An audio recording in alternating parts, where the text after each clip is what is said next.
So with that, I would like to invite Georg Caspary, who is going to be doing a presentation on taxonomy of business model for entrepreneurship in the food sector.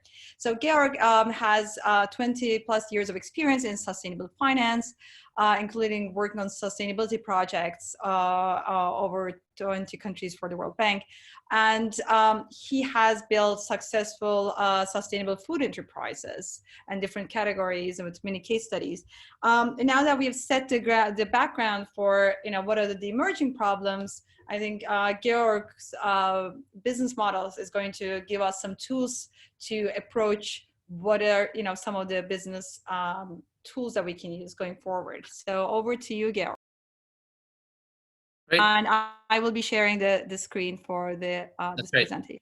Okay, thanks so much. Everybody can hear me, presumably, right? Yeah, great. So yeah, thanks so much for having me. I've started to realize over the last couple of minutes that this is such a rich yet informal discussion that what I'm about to do might come across as a bit as a death by PowerPoint by comparison, or even worse, death by graphs. But here we are. So since that's what we've agreed to do, I'm going to go ahead anyway. So the discussion really is about a taxonomy of some of the very, very basic funding models, especially for sustainable food enterprises. We'll just be waiting for the PowerPoint to be brought up onto the screen. Sorry. Okay, we are working on it. I apologize. This is the first time we are doing this on. We did a test run earlier with Peter, but COVID-19 is equipping us with very new skill sets that we have never learned before. So let's try again. No. Okay, maybe Peter, you can help me out here.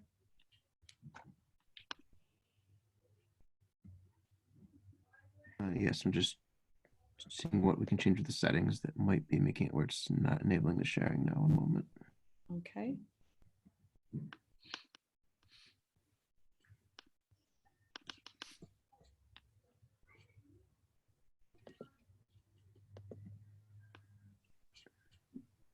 Okay, if not, I'll send this file over to you. To New York City, and we'll. Maybe that's the easiest, yeah. Mm-hmm. Okay, I will send it over to you again. You want me to start with the basics while you do this, so that we don't. That's a great idea. That's a great idea. Yeah, you want me to? More than happy to. Sure. So as I said, I'm going to be talking about some of the core funding models you can apply when you want to build a new business in this space. The reason I'm doing this is because I believe that there's a certain degree of bias in the system pushing entrepreneurs in this space and in other related sustainable business spaces it pushes these entrepreneurs to not fully choose independently among potential funding models for themselves. And I think it's really important to understand the basic options for yourself as an entrepreneur and the trade-offs among these options. So I'm going to be topic agnostic, so to speak. A lot of people, when they choose to become an entrepreneur in this space, they spend a lot of time thinking about in which subspace they exactly want to be active. I'm going to ignore that and really go on only talk about the technicalities of what funding model to use. In part because I can't possibly cover a breadth of possible areas here. So really, I will focus instead on what types of funding models, the advantages and disadvantages of each, firstly from a sustainability perspective, and secondly for the entrepreneur. And the structured way, or hopefully structured way, that I'm going to go about this. Great, we're on slide number 3 at this stage.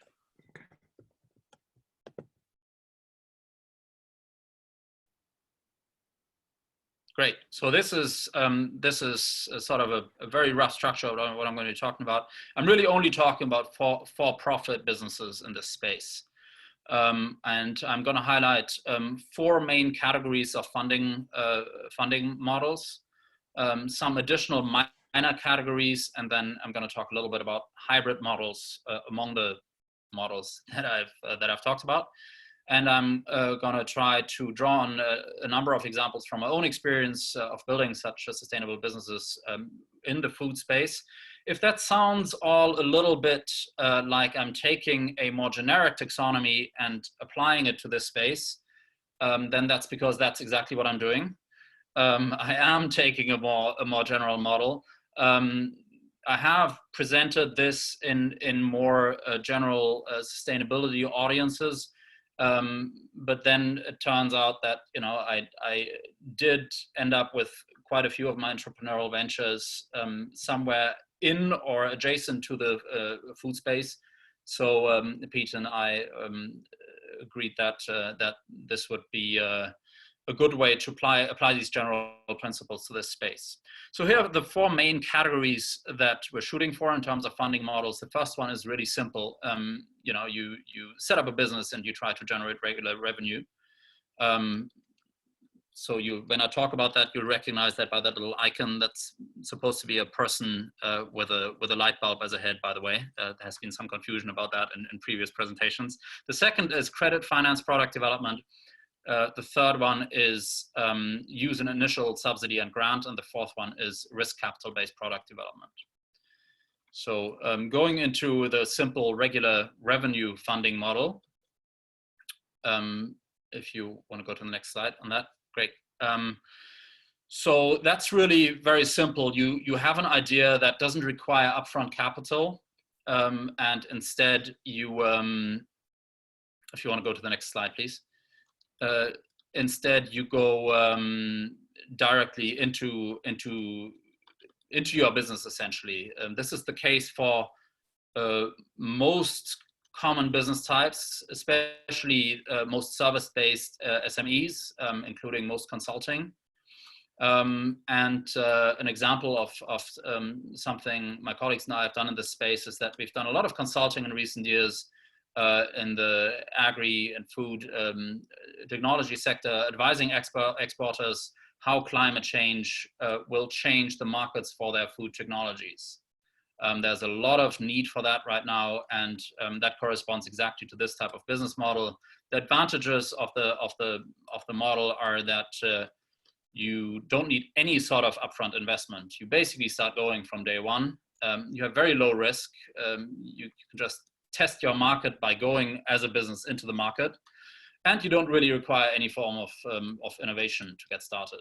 You just can believe that there's space for you in that market. You don't really need to innovate anything as long as you think you have the qualifications to advise people. The biggest disadvantage is that there's quite limited upside in this. You probably won't change the world, and you're probably not going to end up as a millionaire either. What that looks like, if we try to graphically represent it, is that your revenue starts near zero and then fluctuates around an average that I've shown here with a red line, and that average is ideally positive and hopefully also growing to some extent over time. All right, the second funding model is credit finance product development. That has other prerequisites. What it really is about is where you have a business that requires some form of upfront investment, but you can provide a security against which you can borrow. So again, to give a real world example that I've been involved in, we had a small innovation to indoor farming and essentially built a new type of greenhouse facility, and we're able to pretty much do a classic real estate finance type of deal in order to finance this, with obviously a certain twist. The advantage is that you retain full control of your business as long as you pay your loans. So you keep the bank happy, you're fine, right? Nobody really tells you how to run your business, and ideally, if all goes well and you build a successful business, it's yours at the end of it. The disadvantages that we found is that you very often deal with very slow bank bureaucracies. So in our case, we several times actually had to halt construction for weeks because the relevant loan officers were too slow to disperse. It's as simple as that sometimes. The attractiveness of the model obviously depends on the financial circumstances, especially the interest rate and the general lending environment. You know, pure credit finance isn't fully ideal from a financial perspective. Most financial specialists will tell you that an optimum capital mix in order to build a business usually includes some degree of equity as well. I'm going to leave that here. That's a more complex question we can discuss, but that's frequently considered a disadvantage. All right, over to the. Actually, no. Here's what this looks like over time. You basically get yourself into a giant hole over the first couple of months, and then spend significant time digging yourself out of that hole before you run a profitable business.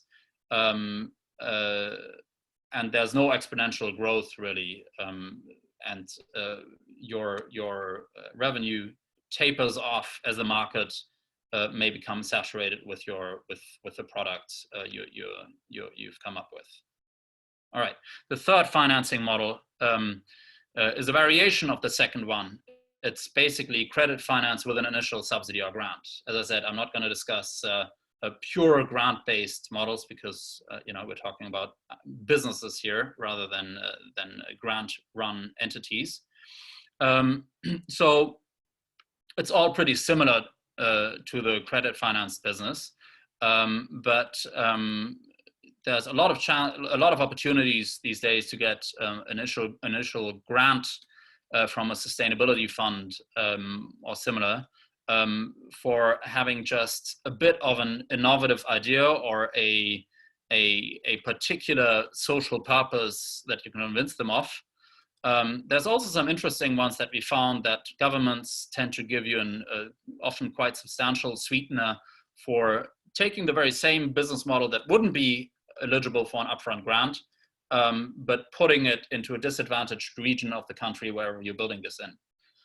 And suddenly, you know, things look, you basically don't dig yourself into that deep hole that you would with pure credit finance. So the advantage of this is, in a word, or rather in two words, free money. The disadvantages are that you need to find a broader purpose. You essentially need to be able to argue to deserve the grant. The second disadvantage is that choosing this type of funding model may restrict your ability for a strategic pivot in exchange for this sometimes quite small financial sweetener you're getting. So we found that when you argue for getting the sweetener at the beginning, you're really kind of stuck. A lot of these institutions are then, you know, hold your feet to the fire to do exactly that. And even if you then find other even bigger purposes to the venture you're building, it's usually too late to make those count in applying for grants.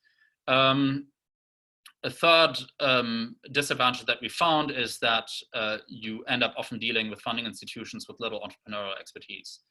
We had a couple of horrendous examples of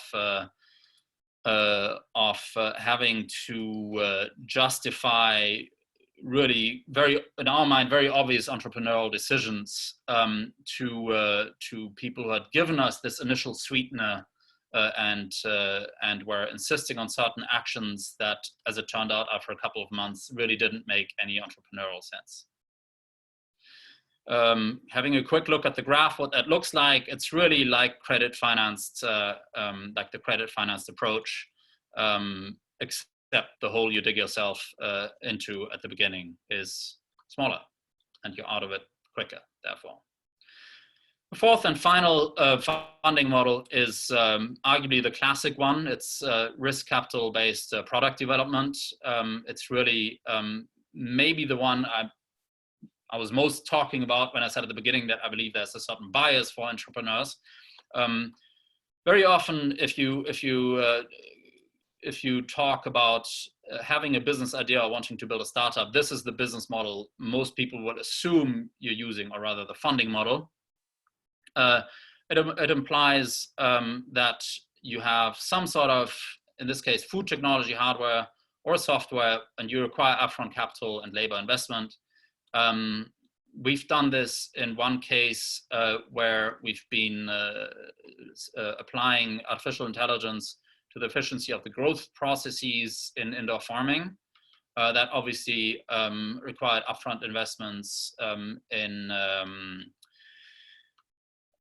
both the development of the relevant software, hiring the people who would write the software, and building certain interfaces between the software and the indoor farming facility.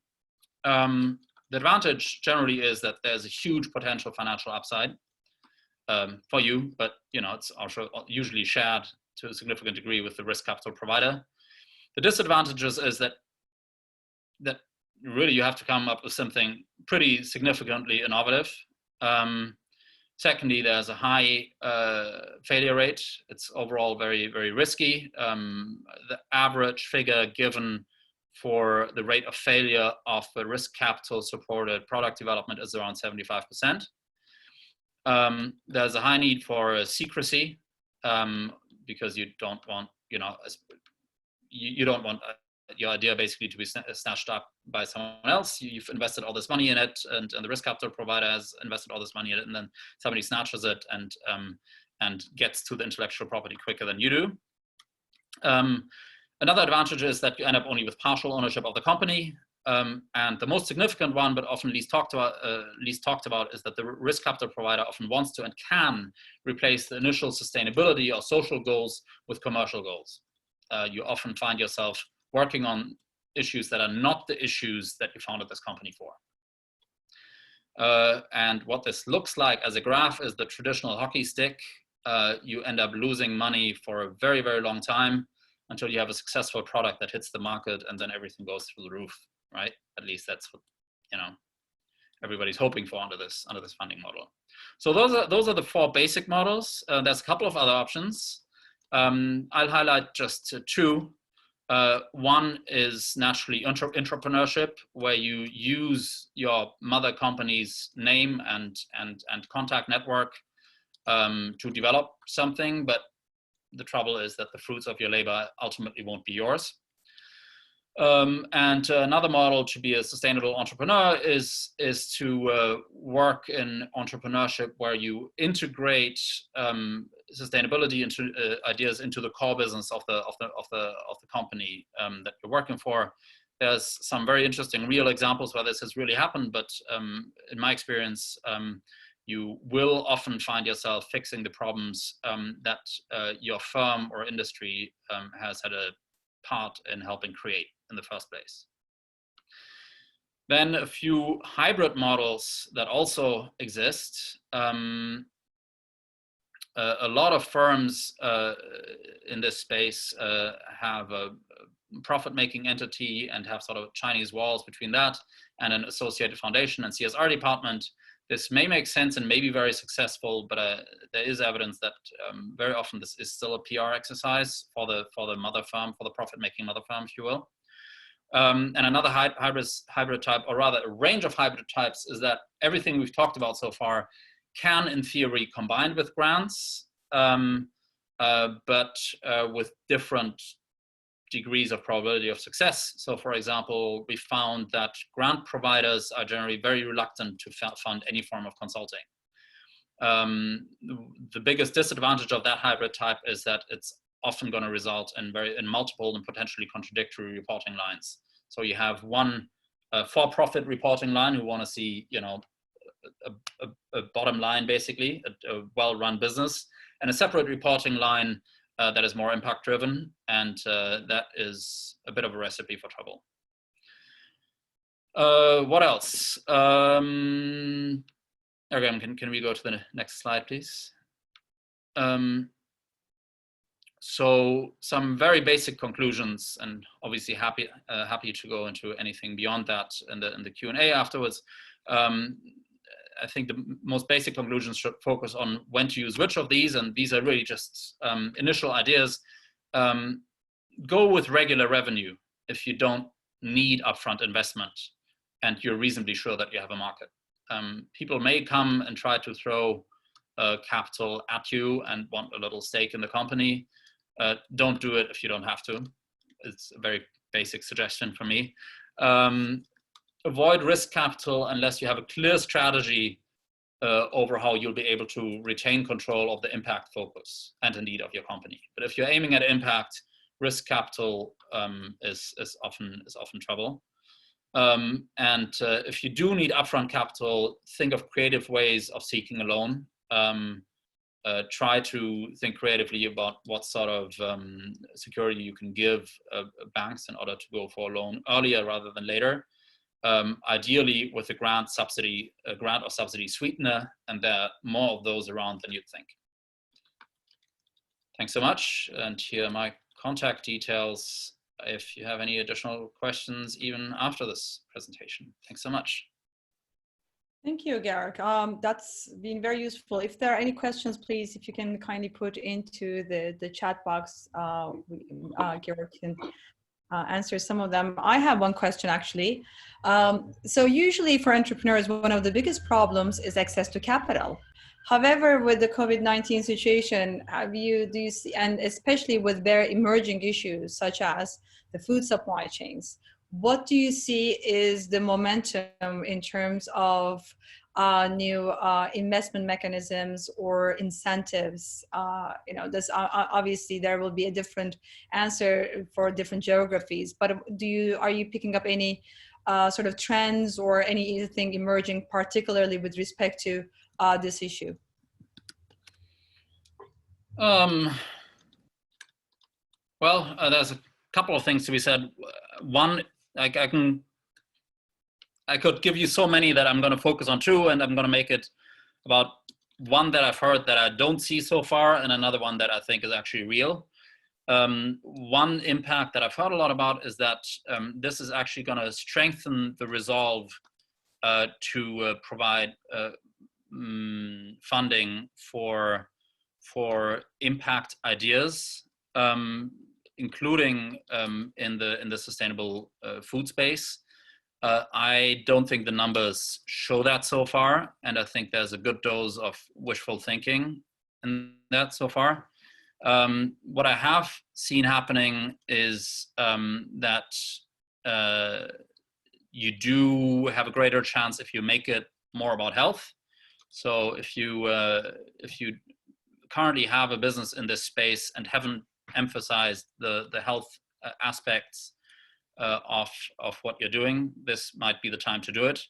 And the health aspect may not only about the food itself, but it may also be about the impacts, for example, of the waste you're creating through your business. And if you do that, then I think you may be able to not necessarily take advantage of the situation, because there's not, it's a pretty terrible situation for most entrepreneurs, but you'll ride that current wave of a shift in focus by financing institutions better than others. Thank you. There is a question from Rosario. Have you seen capital stacking models with type catalytic funds, first and loss funds? Sorry, can you repeat that, please? Sure. Have you seen capital stacking models with type catalytic funds or first or loss funds, which if you're Rosario, if you're here, if you'd like to elaborate on that question, maybe we can. Yes, thank you. So thank you for the presentation, Georg. I'm just wondering if you've seen models in which, like you said, there's a blended of the different ones, but I've been hearing more of these catalytic funds, used to be called first loss funds, that are now being created. They're not grant per se, but they do serve as a first loss cushion for highly disruptive innovations. And then you have credit and you have other things stacking, helping those things come out. And I was just wondering if in your experience in the food sector, there's those, are you seeing those happening? I haven't seen them happen, and I certainly haven't worked with one. My understanding is that they still to some extent lead you into the problem of serving two types of masters with slightly different priorities, but they are they are emerging generally. But I haven't seen them in this space, to be honest, and I haven't worked with them. Thank you. Okay. Okay, so one last question I have is, John Poor is asking if you could expand a bit upon the entrepreneurship model that you've discussed in your presentation. Sure. I'm realizing that I maybe overpromised when I called it a model. I mean, entrepreneurship isn't really a model, and I fully realized, John, that I called it that, but realizing I should probably stop calling it that. It's essentially, entrepreneurship is essentially that you're inventing inside an existing institution. Let me give you a real world example. I was with the World Bank for a long while, and the World Bank prides itself, for rightly or wrongly, in being an innovative institution. So they have a certain degree of encouragement for entrepreneurship. So if you think you have a new solution for business model that might have a developmental benefits, they might help you implement those. And as I mentioned in the presentation, the big advantages of that are that you essentially get to use your World Bank business card in order to go and shop around with your idea, and you usually get big bucks in order to run a couple of pilots and so forth. The unfortunate thing is that you then have to obviously coordinate while you're doing it. You have to sell this internally before you can even try to sell it externally to those people you're trying to sell it to. And more often than not, if you're successful, either your boss or your boss's boss will come along and at a minimum take the credit, and at worst will also take your idea and run away with it. Okay. Thank you very much. I think with this, we can close this session as we're wrapping it up. Thank you, Georg, Andrew Mack, Linda Lopez, and David Chai for a great conversation about some of the most pressing issues of our day. And also, Georg, thank you for the business models that you've introduced. Thanks so much. Thank you. Thank you all. Peter. For those who are planning on the follow-on session with Rosario, who could stay in here now, she'll be leading a mindfulness exercise and setting the tone, setting the intention of the rest of the event.